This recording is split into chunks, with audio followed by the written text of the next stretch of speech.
할렐루야. 사랑하는 우리 동역자 여러분, 우리 성도 여러분, 이렇게 수요일에 다시 뵐 수 있도록 시간을 주시고 기회를 주시고 또 만남을 이렇게 미디어로 할 수 있도록 허락해 주신 하나님께 감사와 영광을 올려드립니다. 제가 요새 계속 이렇게 신방을 다니고 또 많은 분들을 이렇게 만나 뵙게 되면서 제가 참 큰 도전을 많이 받습니다. 제가 하나님께 집중하면서 계속해서 매일매일 살아가려고 힘쓰고 애쓰고 노력하는데요. 그게 말처럼 쉽지 않습니다. 그래도 말처럼 쉽지 않지만 우리가 신앙인으로서 또 거듭난 자들로서 이렇게 예배를 사모하고 또 이 예배를 사모하는 자리에 여러분들이 함께 하시고 그러면서 이 예배가 하나님께 참 귀한 열매를 영광을 올려드리는 그런 시간이 되었으면 좋겠습니다. 오늘 우리 찬송가 453장 하시고 나서 예수도 알기 원하네 우리 찬송하고요. 그리고 말씀 보고 그리고 은혜를 나누고 기도하고 이렇게 예배 순서를 이렇게 해서 마무리 짓도록 하겠습니다.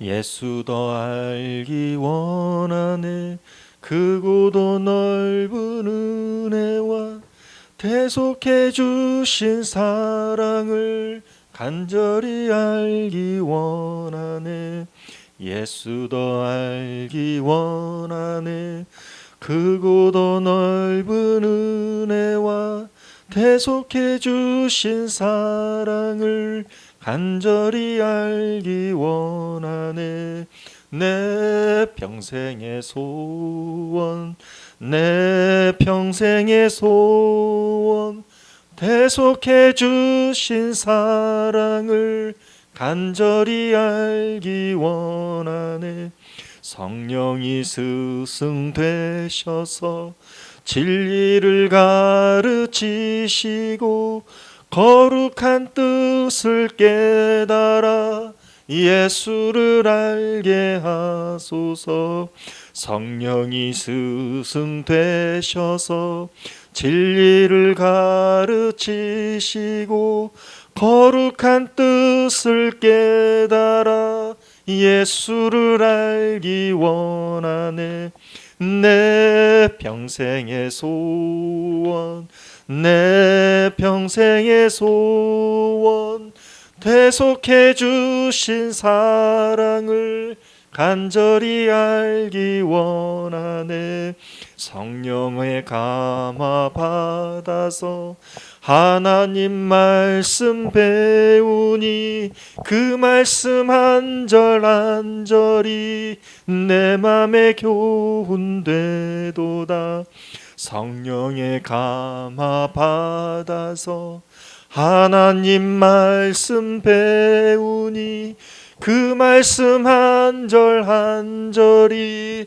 내 맘에 교훈되도다 내 평생의 소원 내 평생의 소원 대속해 주신 사랑을 간절히 알기 원하네 예수가 계신 보좌는 영광에 둘려 있도다 평화의 왕이 오시니 그 나라 왕성하도다 예수가 계신 보좌는 영광에 둘려 있도다 평화의 왕이 오시니 그 나라 왕성하도다 내 평생의 소원 내 평생의 소원 대속해 주신 사랑을 간절히 알기 원하네 내 평생의 소원 내 평생의 소원 대속해 주신 사랑을 간절히 알기 원하네. 아멘. 오늘 하나님께서 저와 여러분들 주시는 말씀 욥기서 34장 21절에서 37절 말씀입니다. 21절에서 37절 말씀 제가 봉독하겠습니다. 그는 사람의 길을 주목하시며 사람의 모든 걸음을 감찰하시나니 행악자는 숨을 만한 흑암이나 사망의 그늘이 없느니라. 하나님은 사람을 심판하시기에 오래 생각하실 것이 없으시니 세력 있는 자를 조사할 것 없이 찍으시고 다른 사람을 세워 그를 대신하게 하시느니라. 그러므로 그는 그들의 행위를 아시고 그들을 밤사이에 뒤집어 엎어 흩으시는도다. 그들을 악한 자로 여겨 사람의 눈 앞에서 치심은 그들이 그를 떠나고 그의 모든 길을 깨달아 알지 못함이라. 그들이 이와 같이 하여 가난한 자의 부르짖음이 그에게 상달하게 하며 빈궁한 사람의 부르짖음이 그에게 들리게 하시느니라. 주께서 침묵하신다고 누가 그를 정죄하며 그가 얼굴을 가리신다면 누가 그를 배울 수 있으랴. 그는 민족에게나 인류에게나 동일하시니 이는 경건하지 못한 자가 권세를 잡아 백성을 올가매지 못하게 하려 하심이니라. 그대가 하나님께 아뢰기를 내가 죄를 지었사오니 다시는 범죄하지 아니하겠나이다. 내가 깨닫지 못하는 것을 내게 가르치소서. 내가 악을 행하였으나 다시는 아니하겠나이다 하였는가. 하나님께서 그대가 거절한다고 하여 그대의 뜻대로 속전을 치르시겠느냐. 그러면 그대가 스스로 택할 것이요 내가 할 것이 아니니 그대는 아는 대로 말하라. 슬기로운 자와 내 말을 듣는 지혜 있는 사람은 반드시 내게 말하기를 욥이 무식하게 말하니 그의 말이 지혜롭지 못하도다 하리라. 나는 욥이 끝까지 시험받기를 원하노니 이는 그 대답이 악인과 같음이라. 그가 그의 죄에 반역을 더하며 우리와 어울려 손뼉을 치며 하나님을 거역하는 말을 많이 하는구나. 아멘. 잠깐 기도하시고 오늘 말씀을 함께 나누도록 하겠습니다. 하나님 아버지 감사합니다. 매일매일 삶 가운데서 분주하게 살 수밖에 없는 저희들입니다. 이런 분주한 삶을 하나님 분주함 가운데서도 저희들이 하나님께 집중할 수 있는 저희들이 될 수 있도록 인도하여 주시옵소서. 이 시간 하나님의 말씀을 듣는 시간이 되게 하시고 하나님 은혜가 충만한 시간이 될 수 있도록 인도하여 주시옵소서. 감사드리며 살아계신 예수 그리스도의 이름으로 기도드렸사옵나이다. 아멘.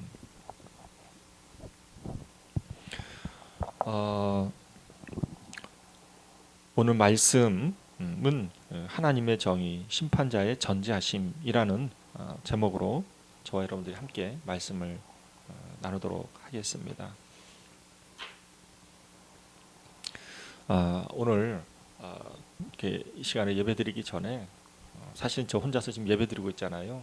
이 시간에 예배드리기 전에 손님들이 왔다 가셨어요. 특별히 저희 교회에 우리 저하고 동기였던 그 목사님께서 왔다 가시면서 그런 말씀을 하셨어요. 이 개척교회가 뭐가 힘든가라고 봤더니 마침 옆에 있는 분이 그렇게 얘기를 했어요. 돈이 없어서 힘드시죠? 라고 했더니 그 목사님께서 그렇게 말씀하셨어요. 아니요, 그거 아니고요. 사람이 없는 게 너무 힘들어요 라는 얘기를 하였습니다. 사람이 없어서 수요일에는 2분 정도 같이 이 교육이 있어서 하시게 되는데 다른 교회 성도님들이시니까 근데 주일에는 이제 아무도 없는 거예요. 그래서 사모님하고 목사님하고 2분이서 예배를 드리시는 것 같아요.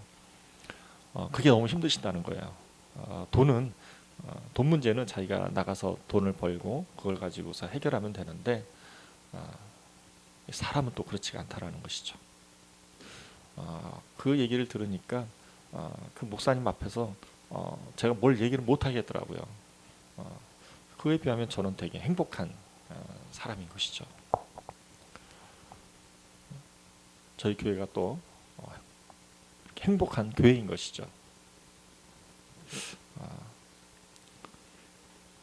그래서 겸손한 마음으로 이 자리에 서 있는다는 것이 참 쉽지는 않은 것 같습니다. 저도 우리 목사님에게 목사님 우리 교회 이렇게 바뀌었어요. 목사님 우리 교회가 이렇게 성장하고 있어요. 라고 막 말씀드리고 싶은데 차마 그 말을 못하는 거죠.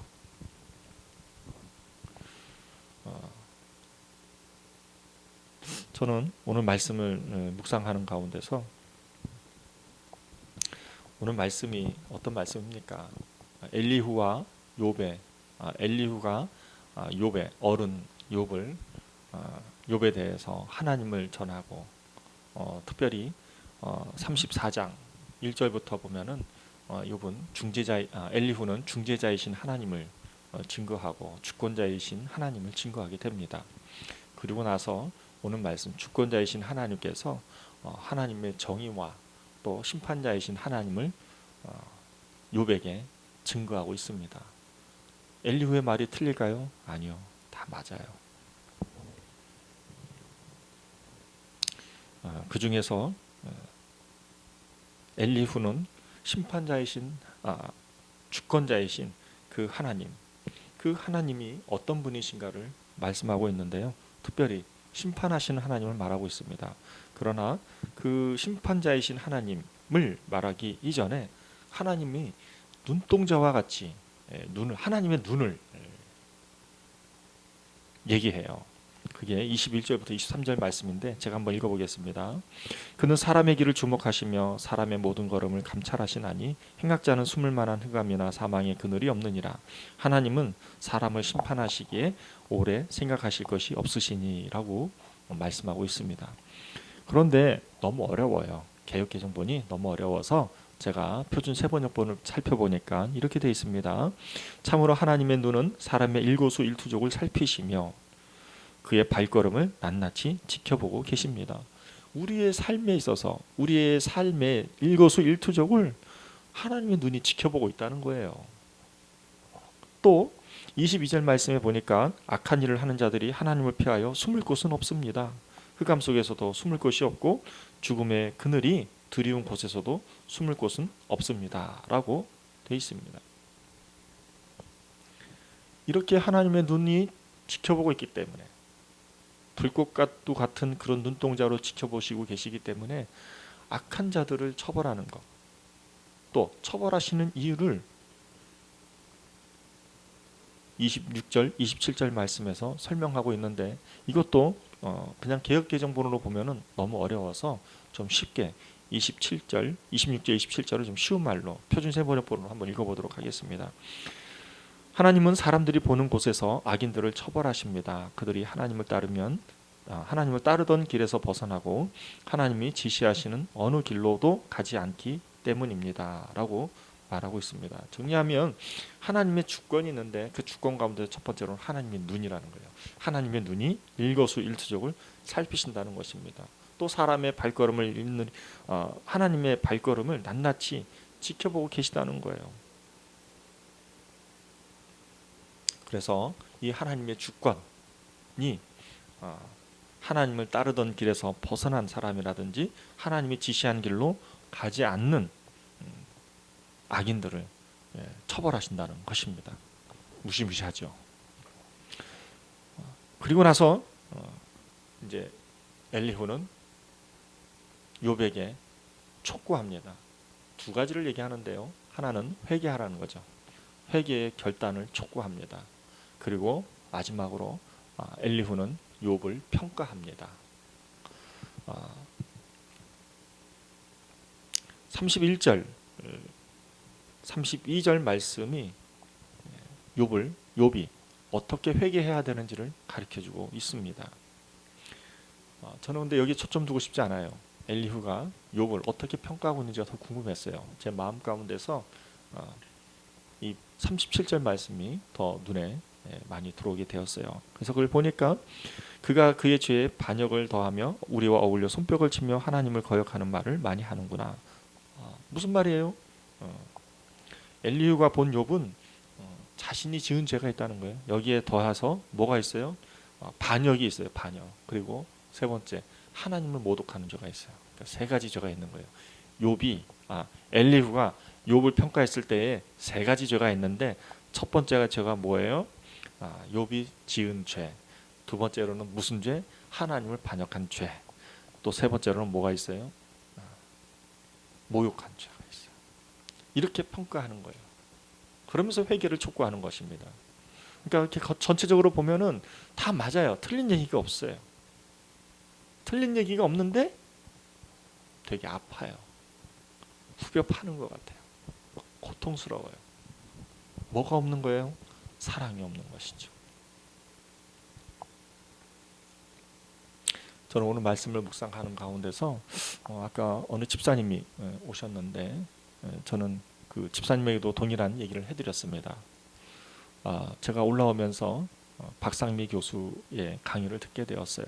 근데 그 강의를 듣는 가운데서 제가 올라오면서 큰 감동을 받았고 또 눈물이 났어요. 박상미 교수의 그 체험을 직접 들었기 때문에 제 마음 가운데서 참 공감이 되었던 그 얘기를 여러분들과 나누면서 오늘 말씀을 정리하려고 합니다. 박상미 교수가 중고등, 중학생, 고등학생 아이들에게 있어서 많은 선물들을 오랜 기간 동안 설문을 하였다고 합니다.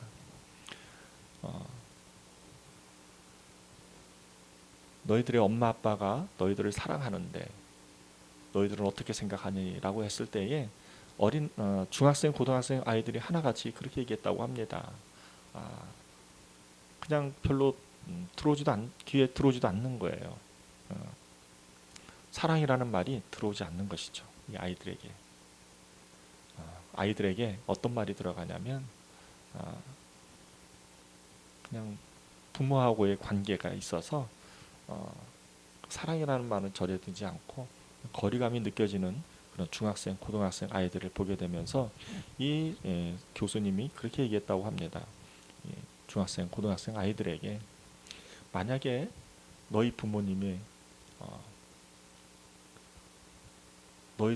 부모님의 감정을 너희들에게 솔직하게 표현하게 되면 어떻게 생각하여? 너희들은 어떤 생각이 드니? 라고 질문을 하였다고 합니다. 설문을 하였다는 것이죠.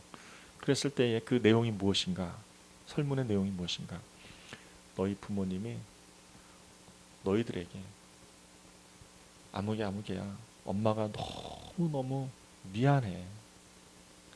사실은 내가 너희들한테 잔소리하기 싫었는데 너희들을 더 잘 키우기 위해서 열심히 너희들에게 잔소리하고 또 너희들 공부 더 잘해서 좋은 인생을 살기를 원해서 그랬던 거야.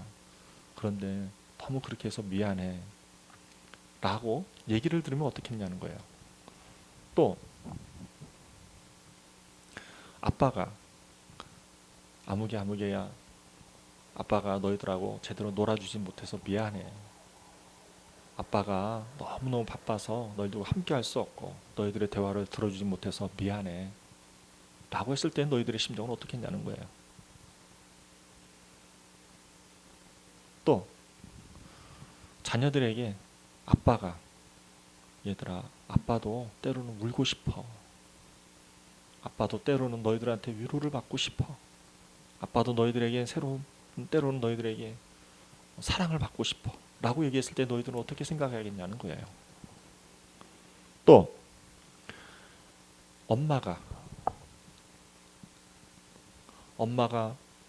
내 감정을 조절을 못해서 너희들한테 화를 내서 미안해. 엄마도 너희들에게 사랑을 받고 싶어.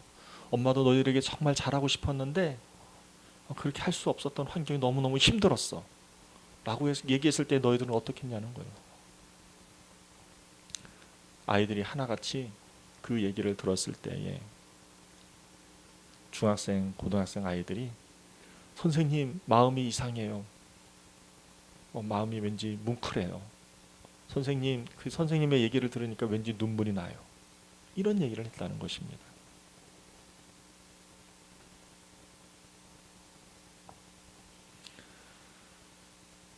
그러면서 이 교수님이 체험한 얘기를 하였습니다. 어떤 얘기를 하였느냐면 이 교수님의 할머니가 계시는데 90이 넘으셨다고 합니다. 치매가 있으셨는데 이 치매에 걸리신 할머니께서 간헐적으로 정신이 들 때마다 편지를 썼다고 합니다. 그 편지를 써서 글씨를 잘 모르고 또 문장력도 별로 없지만 계속해서 실수했고 실패했지만 계속해서 편지를 썼다고 합니다. 그렇게 9번, 10번을 도전하면서 편지를 겨우겨우 썼대요. 그리고서 그 편지를 자기 딸인 70 먹은 자기 딸에게 그 편지를 주었다고 합니다. 그 편지를 70 먹은 딸에게 주었더니 딸이 그 편지를 받아보고 대성통곡을 했다고 합니다. 펑펑 울었다고 합니다. 그래서 이 엄마의 모습을 본 딸이 아니 엄마, 할머니가 도대체 뭐라고 썼길래 엄마가 그렇게 우는 거야? 라고 물었다고 합니다. 그랬더니 이 엄마가 하는 말이 할머니가 나를 사랑했대. 사랑한다라는 말을 편지에 썼다라는 얘기를 이 딸에게 해주었다고 합니다. 그래서 이 딸이 그 편지를 다시 한번 봤대요. 다시 한번 보니까 사실은 그 편지를 100번, 1000번 계속해서 훑어보는데 그 편지의 내용에는 사랑한다는 말이 단 한 단어도 없었다고 합니다. 대신에 뭐가 있었냐면 딸아, 내가 너를 정말 잘 키우려고 하였는데 잘 키우지 못해서 미안해. 딸아, 내가 너에게 좋은 요리를 해서 너에게 잘 음식을 먹게 해주려고 했는데 그거 못해서 미안해. 딸아, 엄마가 너무 바빠서 너희들을 보살펴주지 못해서 미안해. 미안해, 미안해, 미안해 얘기만 있었다고 합니다. 그리고 그렇게 미안하다는 편지 내용이 있는 가운데서 그런데도 네가 너무나도 잘 커줘서 고마워. 네가 이만큼 성장해줘서 고마워. 너가 이렇게 잘 살아준 것이 너무너무 고마워. 뭐예요? 미안해, 고마워. 이 두 반복되는 말밖에 없었다고 합니다. 이 미안해, 고마워라는 편지를 통해서 그 딸은 사랑이라는 말로 해석해낸 거예요. 형식은 별거 없는데 내용은 사랑으로 해석해내는 그런 편지였던 것이죠. 그래서 이 엄마가 참 기적을 체험하고 놀라운 변화를 체험을 하고 자기 딸에게도 또 편지를 썼다고 합니다. 70 먹은 할머니가 자기 중년의 딸에게 편지를 쓴 것이죠. 그 편지를 쓴 내용이 무엇일까요? 그것은 미안해였습니다. 그 교수님의 가족관계는 이남 일녀였는데 자기 오빠를 엄마가 양육하는 데 있어서 너무 집중한 나머지 딸을 양육을 좀 제대로 좀 보살펴주지 못했던 것 같아요. 그래서 이 엄마가 그 딸에게 미안해. 사실은 너희 오빠들을 케어하느라고, 너희 오빠를 양육하느라고 너를 그만큼 신경을 못 썼어. 미안해. 엄마가 너무너무 바빠서 너를 보살펴주지 못했어. 미안해. 엄마가 너를 조금 더 보살폈어야 했는데 그렇게 해주지 못해서 미안해. 그런데도 네가 이렇게 잘 커져서 고마워. 네가 잘 컸고 또 결혼도 잘해서 좋은 가정을 꾸려줘서 고마워. 라는 말을 했다는 것입니다. 편지를 썼다는 것이죠.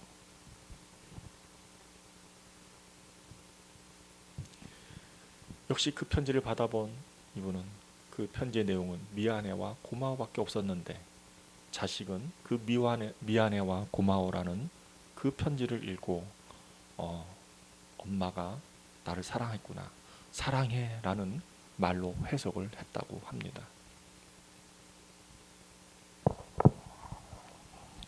제가 이 얘기를 어느 집사님에게 그대로 제가 전해주면서 그분이 이런 고민을 하였어요. 목사님, 자기에게는 두 아들과 딸이 하나 있는데 이 아이들하고 잘 지내고 싶은데 어떻게 해야 될지 모르겠어요 라는 고민을 얘기해 주셨어요. 그랬을 때 제가 이 박상민 교수의 사례를 통해서 얘기를 해주었습니다. 그랬더니 이분이 계속해서 눈물을 흘리시는 거예요. 눈물을 계속 흘리시고 제가 그 모습이 안타까워서 제가 기도를 해주고 그리고 돌아가셨어요. 엘리후와 욥의 관계를 보면 하나님을 증거하는 얘기가 맞아요. 하나님을 전하는 얘기가 맞죠. 또 엘리후가 욥을 봤을 때에 욥이 지은 죄가 있고 또 반역한 것도 더해지고 또 하나님을 모독하는 것으로 평가를 했어요. 아무리 맞는 얘기를 하더라도 사랑이 없었다라는 것이죠. 그런데 미안해, 고마워 라고 편지를 썼는데 그 편지를 썼음에도 불구하고 하나님 얘기 안 들어갔어요.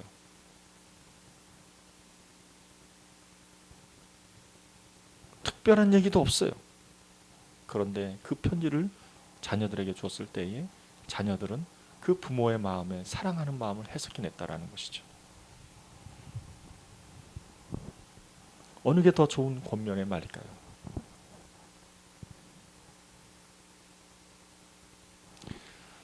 사랑하는 성도 여러분, 사랑하는 동역자 여러분,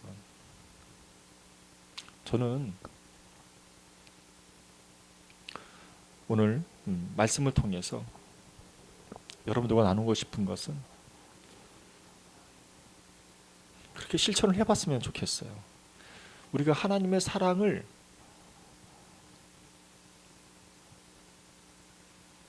예수님의 사랑만큼 실천하는 삶이었으면 좋겠어요. 그 실천하는 방법은 바로 미안해, 고마워라는 것이죠. 아내에게 또 남편에게 여보 미안해, 내가 정말 잘 하려고 했는데 이것밖에 못했어, 미안해 라고 했을 때에 미안해를 미안해로 듣는 것이 아니라 사랑해로 듣는다는 것이죠. 또 고마워 라고 말을 했을 때에 고마워가 고마워로 듣는 것이 아니라 고마워를 통해서 사랑으로 해석해 낸다는 것입니다. 그게 예수님의 그 마음을 우리가 조금이라도 더 본받을 수 있는 것은 아닐까요? 어려운 신학적인 얘기를 하는 것이 아닙니다. 우리가 일상적인 삶의 언어 가운데서 실천할 수 있는 언어로 미안해, 고마워를 바탕으로 해서 상대가 사랑해 라고 해석해 낼 수 있는 그런 소통이 저와 여러분들 가운데 있었으면 좋겠습니다. 엘리후는 욥에게 있어서 아무리 좋고 틀림없는 말을 했어요. 하나님의 증거를 정확하게 했어요. 맞는 얘기예요. 그러나 맞는 얘기임에도 불구하고 하나님의 사랑은 제대로 잘 전달되지 못한 것을 저와 여러분들은 오늘 본문 말씀을 통해서 깨달을 수 있어요. 오늘 말씀 정리하면 엘리후는 사람을 주목하시고 감찰하시는 하나님이 어떻게 악한 자를, 행악자를 보시는가를 보여주고 있습니다. 또 하나님의 정의와 공의가 악한 자들을 통해서 어떻게 드러나는지도 그 이유도 설명해 주고 있어요.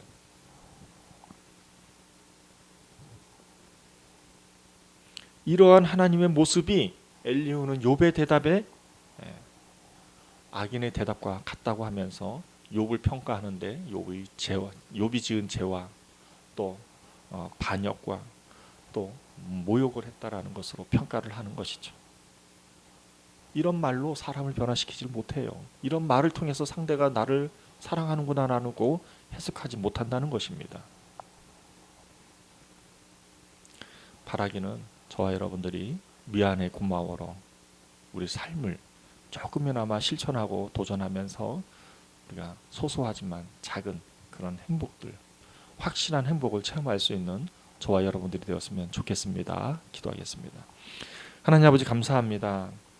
하나님 그렇습니다. 오늘 말씀을 통해서 저희들이 주는 교훈이 무엇입니까? 전지전능하신 하나님이 살아 계십니다. 맞습니다. 하나님은 정의로우신 분이시고 하나님은 심판을 하시는 분이십니다. 하나님은 주권자이십니다. 그러나 하나님, 저희들이 믿는 하나님이 우리 삶 가운데, 일상 가운데, 일상생활 가운데서 하나님, 그 하나님을 드러낸다는 것은 참 힘들고 어렵습니다. 그럼에도 불구하고 이 시간에 주님께 기도하기를 원하는 것은 우리가 그 하나님의 그 마음을, 그 사랑을 전달할 수 있기를 원합니다. 그 전달할 수 있는 매개체가 사랑의, 형식적인 사랑해가 아니라 미안해, 고마워 라고 하였을 때에 상대가 사랑해 라고 해석해 낼 수 있는 그런 소통이 우리 가운데 있었으면 좋겠습니다. 감사드리며 살아계신 예수 그리스도의 이름으로 기도드렸사옵나이다. 아멘.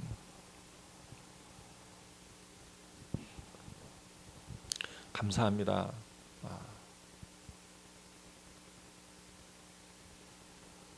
사랑합니다. 형식적인 사랑이 아니라 이렇게나마 여러분들과 교제하고 소통할 수 있게 해주셔서 정말 감사합니다. 또 부족하고 미흡한데도 부족한 저의 나눔을 함께 나눌 수 있어서 너무 감사합니다. 저도 미숙하고 그래서 오늘 말씀을 보면서 참 미숙한 거 많이 개선해야 되겠다라는 생각을 많이 하게 되었어요. 그렇게 할 수 있는 저와 여러분들이 되었으면 좋겠습니다. 기도 마무리하고요. 다음에 또 다음 주 수요일에 또 기쁜 얼굴로 만나 뵈었으면 좋겠습니다. 감사합니다.